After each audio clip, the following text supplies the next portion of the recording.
সম্মুখে আমি তুলে দেব। আচ্ছা বলেন তো, যদি কবর হাসর মিজানে আমাদের রাসূল আমাদের জন্য থাকে তাহলে আমাদের কোনো ভয় আছে? আওয়াজ দিয়ে বলেন, কোনো ভয় আছে? সেই রাসূলকে মহব্বত করার দরকার আছে না নাই? সেই রাসূলকে ভালোবাসার দরকার আছে না নাই? আমার বন্ধুগণ, প্যারে মুসলমান কবির আলোচনা অন্তরের কানটা লাগাইয়া দেন, জাহিরি চক্ষুটা বন্ধ করে দেন। আমার বাবারা গভীর আলোচনা। আমার নবীকে কেন মহব্বত করবো? আমার বন্ধুগণ, আমার রাসূলকে কেন ভালোবাসবো?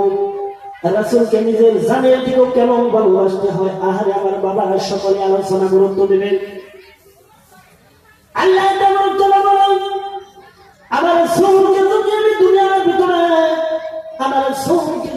দুনিয়ার ভিতরে সৃষ্টি না করতাম, আমি 18,000 মাখলুকাতকে সৃষ্টি করতাম না, আমি দুনিয়ার কিচ্ছু সৃষ্টি করতাম না।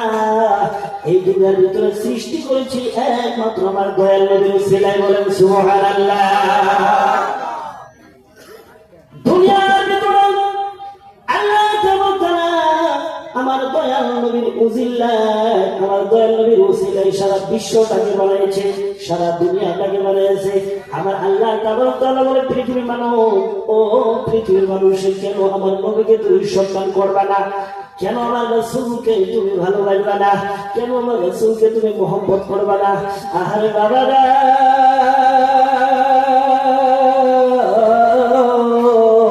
আমার নবীর পরিচয় আমাদের সম্মুখে অল্প একটু তুলে ধরবো।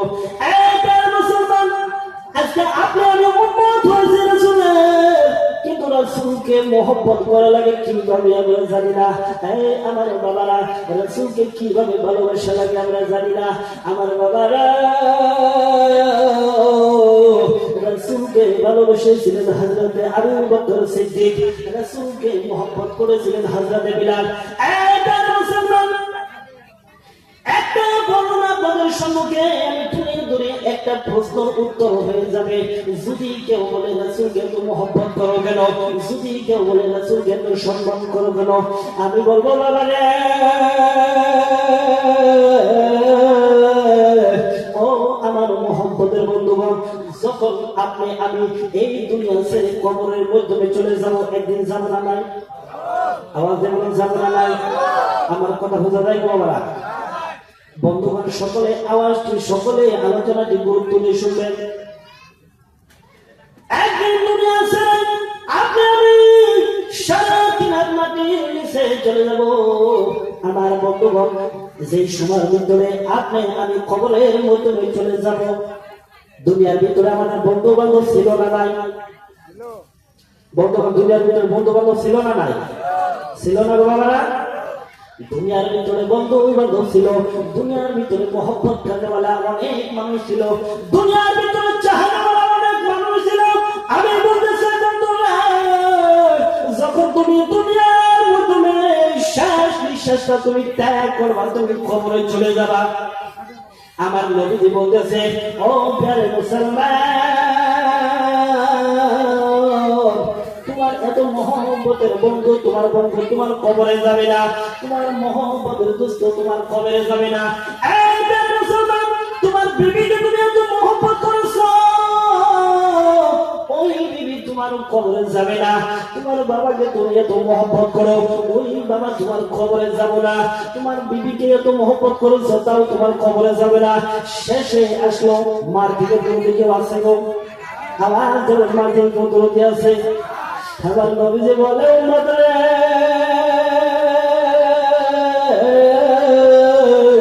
মার থেকে আর কেউ দরদি হতে পারে না, মার থেকে আর কেউ দয়ালু হতে পারে না। আমার নবীজি বলতেছে, পৃথিবীর মানুষ, যখন তুমি শেষ নিঃশ্বাসটা ত্যাগ করে কবরের মধ্যে ঘুমাবা, তুমি মহব্বত করো মাকে, মা তোমার কবরে যাবো না। ও মুসলমান, কবরের মাধ্যমে আমার দয়াল নবীর রহমতের কুলটা নিয়ে দাঁড়া হয়ে থাকবে। উম্মত রে,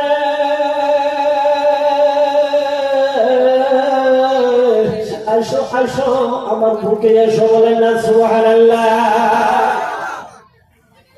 আরেকটা বুখারী শরীফের হাদিস থেকে আপনাদেরকে রিভাইজ শোনাই, এটা খোলাসা শোনাই যাচ্ছে আমার বন্ধুগণ। যেদিন দুনিয়াটা ফানা ফিরনা হয়ে যাবে, দুনিয়াটা নিচ নিস্ত নাবুদ হয়ে যাব, যেদিন কিয়ামত হয়ে যাব। আমার বন্ধুগণ, এই দুনিয়ার ভিতরে মানুষ যে পাপ করে, মানুষ যে গুনাহের কাজের ভিতরে লিপ্ত হয়ে থাকে, বন্ধুগণ হাসরের ময়দানে আমরা যারা গুনাহগার হয়ে যাব, আমরা যারা পাপী হয়ে যাব, হযরতে আদম আলাইহিস সালামের সম্মুখে যাব। এবার মুসলমান হযরতে আদম আলাইহিস সালামকে বলবো, আপনি তো সর্বকুলের শ্রেষ্ঠ, আপনি কি পারবেন আমাদেরকে দয়া নিতে? হযরতে আদম আলাইহিস সালাম বলবেন, না না না, আমি তোমাদেরকে তড়াইতে পারবো না, আমি তোমাদেরকে তড়াইতে পারবো না, আমার পরে যে রয়েছে তার কাছে তুমি চলে যাও।